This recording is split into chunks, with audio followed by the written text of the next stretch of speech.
ये समय किसी की गलतियां देखने का नहीं है, बल्कि समय है खुद को देखने का कि जो शिव बाबा मुझ आत्मा से चाह रहा है, क्या मैं वैसा चल रहा हूँ। चेकिंग ही ये करनी है कि कैसी भी परिस्थिति के समय मेरे मन की स्थिति कैसी रहती है, क्योंकि अगर हलचल है तो मतलब अभी कमजोरी है।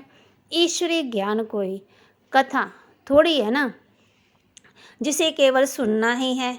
एक एक बोल पर अटेंशन देकर अपनी चेकिंग करनी है कि भगवान क्या बोल रहा है और मैं क्या कर रहा हूँ। बाबा कहता है, हर बोल को चेक करो, अपनी चेकिंग करते जाओ। ज्ञान सोए सोए नहीं सुनना, जागकर इस ईश्वरीय ज्ञान को समझना और स्वयं में समाना, जिसके लिए शिव बाबा कहता है चेक एंड चेंज। हम बच्चों ने भगवान को ज्ञान से जाना है, परंतु लोग हमें हमारी वाइब्रेशन से जानेंगे। जैसे कहते हैं ना कि वृत्ति से वायुमंडल बनता है, तो जो डीप थॉट्स होते हैं वो हमारे अंदर उनसे वाइब्रेशन निकलती है और उनसे फिर ऑरा बनता है हमारा, और उस ऑरे से ही वायुमंडल बनता है। अच्छा सोचेंगे ना तो अच्छा बनेगा। दिलाराम परमात्मा बाप दिल का राज्य सज्जू लेकर आता है, दिल वालों को देवी देवताओं का राज्य देकर जाता है। और दिल वालों का राज्य जब आता है तो दिमाग वालों का राज्य अर्थात कलयुग खत्म हो जाता है। हम जितनी भी योग तपस्या करते हैं वो दिल खोलने के लिए करते हैं। स्वयं भगवान ने आकर के जो हमें योग सिखाया है उसका एम ही होता है दिल खोलना। हम योग लगाते हैं दिल खोलने के लिए, परंतु योग दिमाग तक ही रह जाता है, तो दिमाग ही खुल जाता है, दिल खुलता ही नहीं है। और फिर परमात्मा ज्ञान भी इसलिए देता है कि हमारा दिल खुले, परंतु हम क्या करते हैं, सारी चीज़ें सारा ज्ञान दिमाग में ही भरपूर कर लेते हैं। और जब दिमाग भरपूर हो जाता तो रावण माना अहंकार बड़ा हो जाता है, परंतु सच्चे दिल वाले बच्चों को दिल की बातें समझ में आती हैं। परमात्मा बाप की उनको वही बातें अच्छी लगती हैं जो बाप चाहता है। दिमाग ने तो नेगेटिव एनर्जी हमारी बॉडी में फैला रखी है ना, उसको ख़त्म करने का एक ही उपाय है कि अब हमारा दिल दिमाग को ओवरटेक कर ले, और ये होगा दिल के खुलने से। और दिमाग और दिल उस ही का खुलेगा जो दिल से परमात्मा पर निश्चय रखेगा, जो दिल से उस पर समर्पण होगा। ना तो दिमाग का निश्चय होना चाहिए, ना ही दिमाग का समर्पण चाहिए, दिल का निश्चय चाहिए, दिल का समर्पण चाहिए, और वो सच्चे दिल वाला ही कर सकता है, तभी दिल खुलता है। हम आत्माएं पॉइंट ऑफ लाइट हैं और परमात्मा शिव बाबा भी पॉइंट ऑफ लाइट है। सभी गुण और शक्तियाँ वो भी लाइट है। परम धाम वहाँ भी लाइट ही है, और सूक्ष्म वतन वहाँ भी लाइट ही है, लाइट ही लाइट है। तो अब सब कुछ लाइट है, तो फिर हम स्वयं को भी लाइट ही अनुभव करें ना, क्योंकि जितना हम स्वयं को पॉइंट ऑफ लाइट समझेंगे तो हमारा तीसरा नेत्र खुल जाएगा। इससे हम त्रिकालदर्शी बन जाएंगे। तो हम स्वयं को लाइट समझ, लाइट को अर्थात हर गुण और शक्ति को ऑर्डर अनुसार चलाएं, उन्हें स्वयं कल्याण विश्व कल्याण के निमित्त यूज़ करने का अभ्यास करें। जितना जितना हम लाइट का अनुभव बढ़ाते जाएंगे, उतना ही सहज रीति हम इस स्थूल दुनिया से न्यारे होते जाएंगे और ये न्यारापन हमको सहज ही बाप समान बना परमात्मा बाप के संग बिठा विश्व परिवर्तन का कार्य कर देगा। शिव बाबा भी हमें बार बार यही कहते हैं कि स्वयं को लाइट अनुभव करें।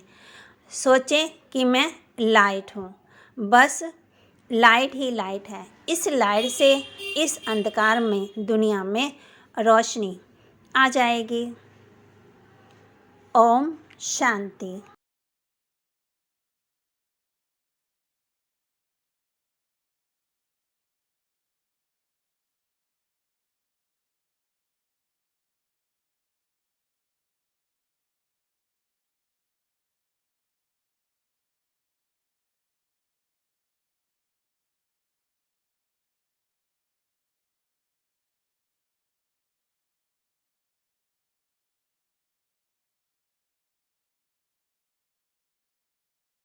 दो प्रकार से बाबा शब्द कहने वाले हैं।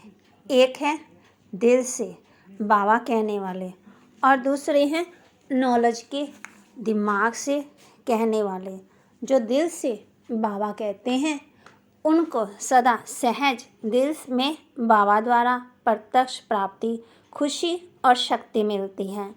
और जो सिर्फ दिमाग अच्छा होने का नॉलेज के अनुसार बाबा बाबा कहते शब्द कहते हैं, उनको उस समय बोलने में अपने को भी खुशी होती है और सुनने वालों को भी उस समय तक की खुशी होती है, अच्छा लगता है। लेकिन सदा काल के लिए दिल में खुशी और शक्ति दोनों हो वो सदा नहीं रहती, कभी रहती कभी नहीं। क्यों? दिल से बाबा नहीं कहा। क्या करूं, कैसे करूं, ऐसे करूं या वैसे करूं, इन सब क्वेश्चन का शब्द में जवाब है फॉलो फादर।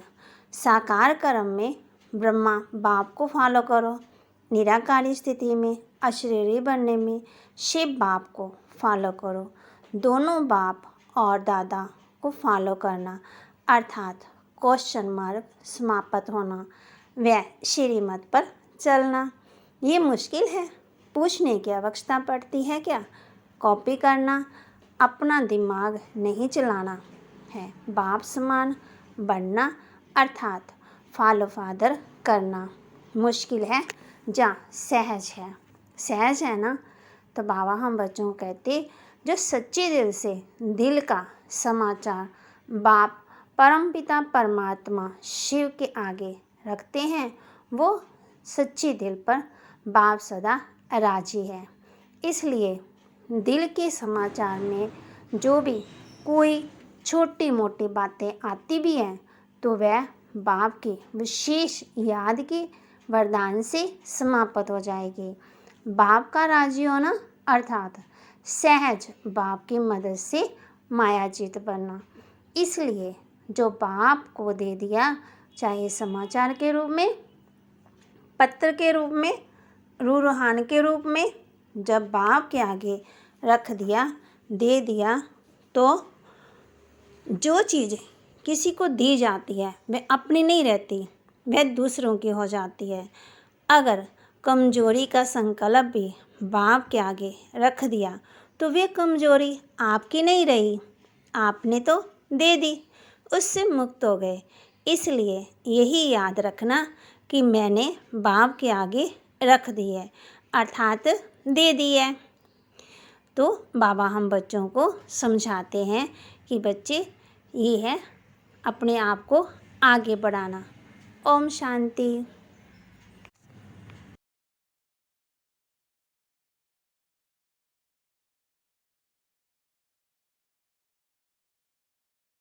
हम बच्चों को तन को स्वच्छ रखने की जो भी बहुत इच्छा है, बहुत कुछ करते हैं, परंतु क्या हमने अपने मन को स्वच्छ रखा है? अपने मन को शुद्ध आहार दिया है? क्योंकि एक शुद्ध मन हमेशा बेफिक्र और निश्चिंत होता है। यदि मन में डर, भय, चिंता है तो ये शुद्ध भोजन नहीं हुआ, मतलब मन में अशुद्धि है। इसलिए समय की गति को देखते हुए अब हम स्व परिवर्तन में और देरी ना करें। समय और समझ दोनों का सही इस्तेमाल करें, अपने मन की स्थिति को श्रेष्ठ बनाएं, क्योंकि इससे ही हम अपने परम प्रिय परमात्मा शिव बाबा को प्रत्यक्ष कर सकेंगे। हमारे सब्जेक्ट ज्ञान, योग, धारणा और सेवा चारों को निचोड़ उसकी रिजल्ट भी यही है, हमारी स्वस्थिति। परमात्मा बाप की श्रीमत कहो, टीचर की पढ़ाई करो, सदगुरु का वरदान कहो, वह भी हमारी स्वस्थिति ही है। तो अपनी स्वस्थिति को इम्पोर्टेंस हमारे लिए